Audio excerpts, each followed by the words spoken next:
Abaaboo boon ibsaa baaseen uggura geejjibaa kaa'uu beeksise. Abaaboo boon ibsa baasee kana keessatti torban tokkoof kaleessa caamsaa 29 bara 2026 kaasee naannoo Oromiyaa keessatti geejjibni dhorkaa ta'uu ibseera. Kana malees abaaboo boon akka jedhetti tarkaanfiiwwan bal'aa fudhachaa jiraachuu ibse. Dabalata oduu kanaatiif Caaltuu Badhaasoo. Abaaboo boon uggura geejjibaa egeree Oromiyaa jedhu kan torban tokkoof turuu labsuu ibse. Abaaboo boon ibsa waraqaan baaseen filannoo Itoophiyaan gaggeessuuf jettu dhiyaatee guyyaa lamatti galu yaadachiisuun hiikaa dhiibbaa fi herrega siyaasaa filannichi qabu jijjiiruuf waraanni bilisummaa Oromoo tarkaanfii cimaa akka fudhatu beeksise. Abaaboo boon ibsa isaa kana keessatti erga mootummaan amma aangoorra jiru kiiloo 4 seenee as uummata Oromoo irratti sanyii duguuggaan geggeeffamaa jiraachuu heeruun rakkoowwan gama hawaasummaa siyaasaa fi dinagdeetiin qaqqaban bal'inaan tarreesseera.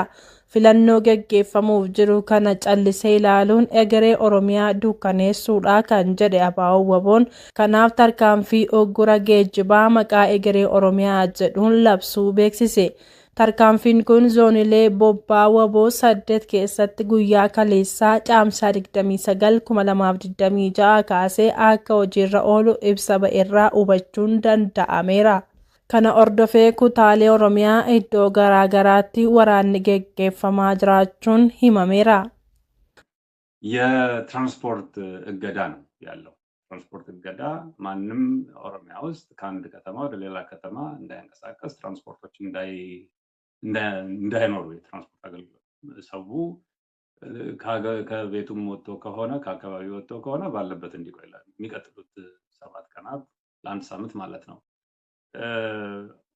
እርምጃዎች ተወስደው ዛሬ ኢትዮ ጅቡቲ መስመር እንደተዘጋ የተለያዩ አካባቢዎች ላይ እንቅስቃሴዎች እንደሌሉ የደረሱ ሪፖርቶች ያመለክታሉ ማለት ነው።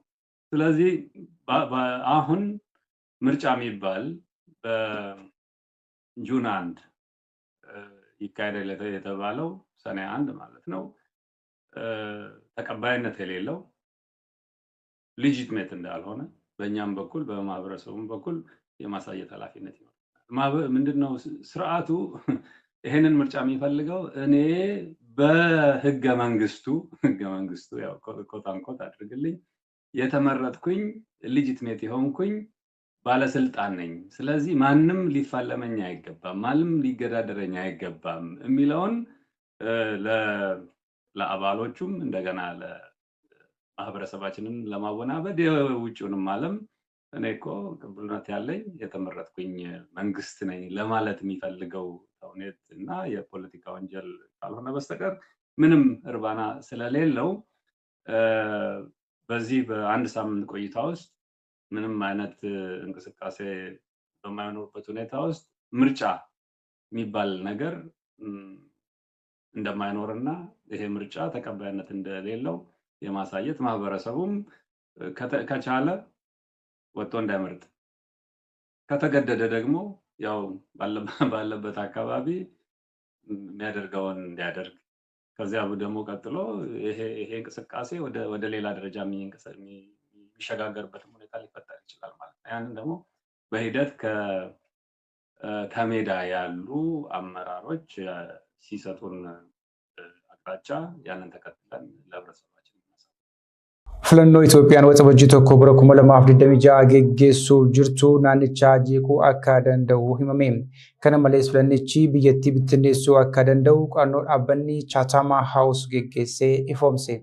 Itoophiyaan waxabajjii tokko bara 2026 keessa filannoo biyyoolessaa guutuu biyyattii keessatti gochuuf qophii xumurtee jirti. Ta'us filannoon kun nagaa fi tasgabbii guutuu fiduu caalaa wal dhabdee keessoo fi rakkoo naannolee ollaa waliin jiru caalaatti hammeessuu danda'a jedhamee sodaatameera. Qorattoonni akka ibsanitti filannoon kun ergaa sirni federaalizimii bara 1991 jalqabame as dorgommiin isaa kan akkaan baay'ee gadi bu'aa ta'ee fi aangoo mootummaa irra jiru mirkaneessuuf qofa kan geggeeffamudha. Muummeen ministeera Abiy Ahmad filannoo kanaan injifannoo argachuun filatamuun paartii bilxiginnaa mirkaneessuu barbaadus jedhame. Kanalatti injifannoon kun Abiy Ahmad era biyyattii jiruun aangoo giddu galeessummaa cimsuuf jechuunis sirna pirezidaantummaa raawwachiiftuu uumuu fi caasaa federaalizimii saba irratti hundaa'ee jiruuf daandii kan saaqu ta'uu danda'a jedhamee sodaatameera. Akka gabaasaa boordii filannoo biyyoolessaatti filattoonni 50 ol ta'an galmaanis paartileen mormituu gariin mootummaa wajjin waan deemaniif filannichi qorannoo hooggantoota olaanoo qofaa fakkaata. Haalli siyaasaa fi filannoo baay'ee dhiphachuu isaatiin kan ka'e dorgomtoonni paartii mormituu hedduun dorgommii keessaa ba'anii jiru. Mormitoota kana keessaa gariin biyya ari'amaniiru, gariin ammoo dhorkamaniiru, kan ammoo hidhamaniiru jedhame. Filattoonni carraa filannoo dhugaa waan dhabaniif jireenya sodaataa keessa jiru. Fakkeenyaaf finciltoonni faannoo naannoo Amaaraa keessaa filannoo irratti hirmaatu diina uummata Amaaraatti jedhanii akeekkachiisaniiru. Naannoo Oromiyaa keessatti erga humnoonni federaalaa gara kaabaatii deebi'anii as waraanni bilisummaa Oromoo tarkaanfii isaa dabaluutu himame. Naannoo Tigraay keessattis filannoon kun kan hin geggeeffamne yommuu ta'u, kanaa wajjin wal qabatee wal dhabdeen mootummaa federaalaa fi adda bilisummaa uummataa Tigraay gidduu jiru deebi'ee dhohuuf jedhameera. Waliigalteen nagaa Pretooriyaa kan bara 2022 dhiyeenyaa ka'umsa kanaan diigamaa jira. Abuut aangoo naannichaa deebisee ijaaruun hoogganaa paartichaa Dabratsiyoon Gabra Mikaa'el pirezidaantii naannichaa godhee yoo muudu, mootummaa federaalaa ammoo pirezidaantii bulchiinsaa yeroo Jeneraal Taaddasee Warradaa muuduun garaagarummaa guddaa naannichatti uumeera. Waldhabdeen Tigraay keessaa deebi'ee yoo ka'e Itoophiyaa qofa keessatti kan daangeffamu osoo hin taane Eertiraa fi Sudaaniin dabalatee guutuu naannichaa gaaga'ama hamaa keessa galcha. Naannichaa keessatti tarsiimoon diinni diina koo michuu kooti jedhu hojiirra oolaa jira. Adda bilisummaa uummata Tigraay hariiroo isaa Eertiraa fi humna waraanaa Sudaan wajjin cimsateera. Isaan kun ammoo Saawud Arabiyaa, Masrii fi Turkii wajjin kan hiriiran yommuu ta'u, gama biraatiin dhiibbaa gamtaa Imiratoota Arabaa fi Israa'el kan Itoophiyaa fi Somaalilaan deeggaran mormu. Itoophiyaanis gama isheetiin humna RSF kan waraana Sudaan keessatti mormituu ta'eef leenjii kennaa jirti jedhamtee himatamti. Haala kanaa wajjin wal qabatee filannichaa cinatti tarkaanfiin dippiloomaasii saffisaa fi qindaa'aan dhimma kana tasgabbeessuuf ni barbaachisaa jedha dhaabbanni kun. Gamtaan Afrikaa pirezidaantii Naayijeeriyaa duraanii Olusegun Obasanjoo akka ergamaa addaatti muudeera. Uhuru Kenyaattaa fi Pusimillee Mambo Nuguukaa mormii kana dura dhaabbachuu irratti akka gargaaran ni gaafatamaniiru. Mootummoota akka Ameerikaa, Awurooppaa, Chaayinaa, Saawud Arabiyaa fi gamtaa Imiratoota Arabaa dabalatee dhiibbaa gochuun nagaa argamsiisuun dhimma murteessaa ta'uu Chatham House qorannoo geggeesseen ibseera.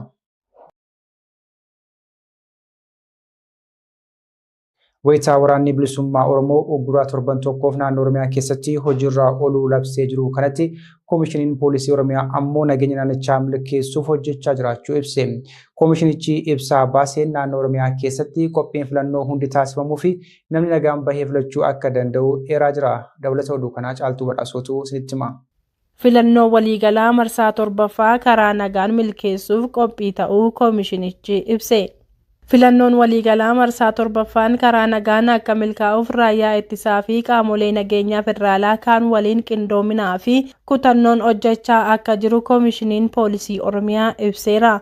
Hojii nageenyaa koomishinichi hojjechaa jiru laalchisee miidiyaa biyya keessaaf ibsaa kan kennan Koomishineer Jeneraal Dirribaa Mokonnon qophii filannoo duraa irraa eegalee gareen caasaalee nageenyaa naannolee fi federaalaa irraa qindaa'ee hojii nageenyaa xiyyeeffannaan hojjechaa ture jedhan.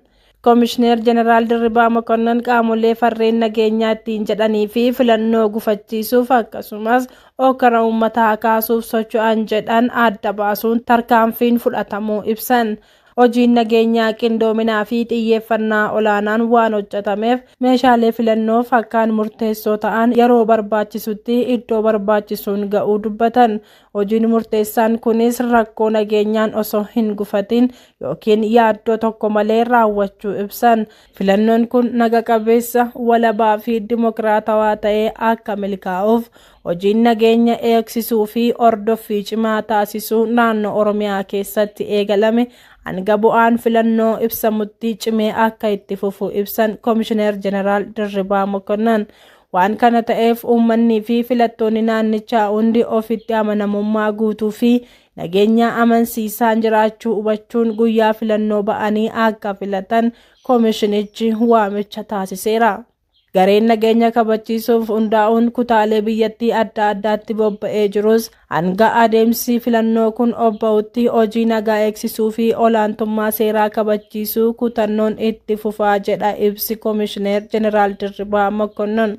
Gama kaaniin ABO'n mootummaan maqaa filannoo jedhuun yakka siyaasaa uummata irratti dalagaa jira jechuun himachuun ni yaadatama. Karoorani kan gaggeeffamaa jiru filannoon kun gufuu tokko malee akka raawwatamu uummanni keenya kana baree filannoo isaa bakka galmaa'etti sodaa fi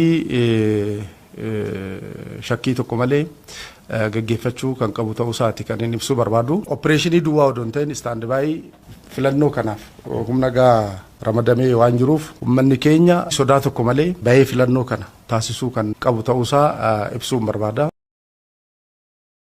Gaanaan seera cimaa baasuu ibsite. Seerri Gaanaan baaste kun kan jaallattoota saala wal fakkaataatti xiyyeeffate yommuu ta'u, seera jabaa akka ta'etu himame. Paarlaamaan Gaanaa seera jaallattoota saala wal fakkaataa akkasumas sochii gocha kana beeksisuu kamuyyuu akka taasisu raggaasise. Namni gocha jaallattoota saala wal fakkaataa keessatti haala kamiinuu hirmaatee argamee hidhaa waggaa 3 akka adabamu seera kana keessatti tumameera. Seerri haaraan kun dabalataan qaamni namoota gocha dhorkame kana keessatti hirmaatan beekuu poolisiitti erganuuf dirqama qaba. Ergaa pirezidaantiin Gaanaa Joon Diraamaanii Mahamaa waggaa darbe gara aangootti dhufanii abbootiin amantii seerota jaallattoota saala wal fakkaataa irratti akka cimsan dhiibbaa irratti uumaa jiru. Jaarmiyaaleen addunyaa mirga namaaf falmina jedhan kanneen akka Human Rights Watch seera kana qeeqaniiru. Jireenya jaallattoota saala wal fakkaataa balaarra buusaa akkasumas lammiilee walii isaanii hordofuun akka wal basaasanii fi walii akkan karaa bana jechuunis balaaleffataniiru. Gaanaa keessatti bara bulchiinsaa gita bittaa Biriteen irraa eegalee saala wal fakkaataan wal jaallachuun dhorkaa ture. Miseensi paarlaamaa seera haaraa gocha jaallattoota saala wal fakkaataan yakka taasisu xeessan Joon